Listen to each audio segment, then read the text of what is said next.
오늘 사실 이 클래스가 투자에 대한 거고 지금 뭐 예비 창업자이신 분들도 계실 거고 창업을 이제 해서 이제 초기이신 분들도 계실 거고 그렇다면 이제 그 VC를 이제 만나러 갈 때 뭐 어떤 생각을 하고 가야 될까 뭐 이런 거가 아마 고민이실 수 있잖아요. 그래서 사업 계획서를 쓰는 법 이런 것들은 너무나 그 웹에 찾아보면 많을 것 같고 근데 그거보다도 그냥 크게 세 가지는 그냥 클리어하게 전달하실 수 있으면 좋겠다.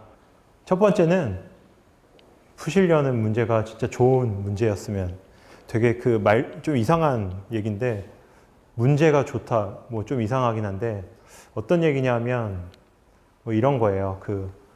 결국에는 이제 사업을 하면은 뭐 그게 물건이 됐든 서비스가 됐든 고객이 있고 뭐 그걸 클라이언트라고 부르든 유저라고 부르든 누군가를 대상으로 해서 이제 사업을 하게 되는 거잖아요. 근데 어쩔 때 보면 말씀을 나누는데 그래서 그 타겟 커스터머는 누구예요? 라는 그 질문 아주 기본적인 질문에 그냥 이렇게 약간 동문서답이 되고 그냥 저희는 이런 걸 할 수 있어요. 이런 피처가 있어요. 서비스에 뭐 이런 대답이 나오는 경우도 종종 있는데요. 그게 아니라 우리가 이제 타겟이라고 생각하는 그 사용자에 대해서는 이렇게 눈에 선명하게 보이게 설득할 수 있어야 된다고 생각하고요. 두 번째로는 그렇게 선명하게 이제 인지하고 있는 고객들이 뭘 불편해하고 있는지 명확하게 찝어서 말씀 주실 수 있으면 좋겠다는 생각이고요. 물론 이제 그리고 요걸 얘기하다 보면 당연히 이제 경쟁이라는 것도 얘기가 될 것 같아요. 왜냐하면 이런 그 페인 포인트가 생기는 경우가 어쩔 때는 이런 페인 포인트를 해결해 주는 서비스가 기존에 시장에 없어서일 수도 있고 그럼 경쟁이라는 게 아예 없는 걸 수도 있겠죠. 아니면 기존에 이제 그런 걸 풀어주는 서비스들이 뭐 여러 가지들이 있는데 얘네는 여전히 뭐 어느 부분에서 부족하다 이런 거에서 출발될 수도 있을 것 같고요. 그래서 그런 걸 얘기하다 보면 이제 경쟁이라는 것까지도 얘기할 수 있을 것 같고요. 마지막으로는 그래서 이 유저들이 이렇게 페인 포인트를 가지고 있는데 그렇게 고민하고 있는 어려워하고 있는 유저가 그냥 혼자 이렇게 고민하는 수준이 아니라 정말 열광적으로 공감하는 사용자, 공감하는 포텐셜 사용자가 많을수록 그래서 요 삼박자가 갖춰질수록 좋은 문제가 아닌가.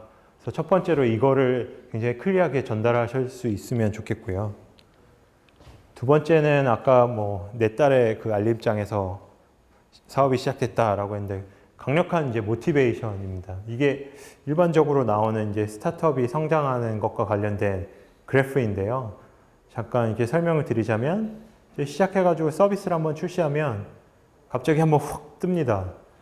이 테크크런치 얘기가 나왔는데 뭐 우리나라로 얘기하자면 벤처스퀘어든 빗석세스든 플랫텀이든 이런 뭐 미디어에 자 서비스 뭐 나왔어요? 라고 그 기사가 나오면서 한번 확 관심을 받고 그 사용자들이 많이 들어옵니다. 근데 실질적인 이제 밸류를 주지 못하면 그게 거품처럼 훅 꺼지고 한동안 꽤나 오랜 동안 지지부진하고 어쩔 때는 뭐 오히려 뭐 마이너스로 가기도 하고 아무튼 꽤 오랜 시간 어려움을 겪다가 실제로 이제 아까 이터레이션을 돌리면서 진짜 가치를 주는 게 뭔지 확인해 나가는 과정을 거치면서 서서히 이제 리퍼럴도 일어나고 성장을 하는 이런 일반적인 프로세스를 겪는 것 같아요. 근데 이게 뭐 일반적이라고 말씀드릴 수 있었던 게 예를 들면 잘 아시는 뭐 에어비앤비 같은 케이스, 에어비앤비도 처음부터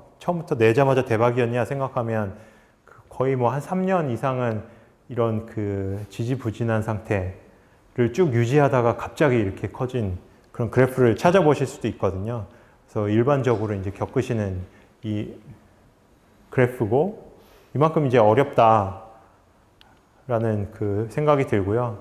그래서 이 과정들이 어떨까 생각해 보면 아까 키즈노트에서 잠깐 나왔던 것처럼 이런 여러 가지 문제들, 경쟁자들도 나오고 서로 싸우기도 하고, 그다음에 막 장애도 나오고 돈도 떨어지고 이런 문제들이 수시로 발생하다 보니까 이 롤러코스터 같은 과정을 이제 겪을 수밖에 없을 거거든요. 근데 그러면서도 이런 오랜 시간을 이제 버텨내고까지 가려면 진짜 좀 왜 사업을 하는지에 대한 강력한 모티베이션이 잘 설명될 수 있었으면 좋겠고요. 마지막으로는 그 아까 루닛 사례에서도 말씀드렸던 것처럼 뭐 팀입니다. 뭐 풀려는 문제와 핏이 잘 맞는 팀, 뭐 당연한 것 같고요. 그리고 뭐 팀워크 관련해서는 그 스타트업이 잘 하시다가 이제 접는 경우를 저는 뭐 꽤나 많이 얘기를 듣고 접할 거잖아요. 근데 물론 가설을 이렇게 쭉 세우셨던 거를 검증하다가 안 되는구나.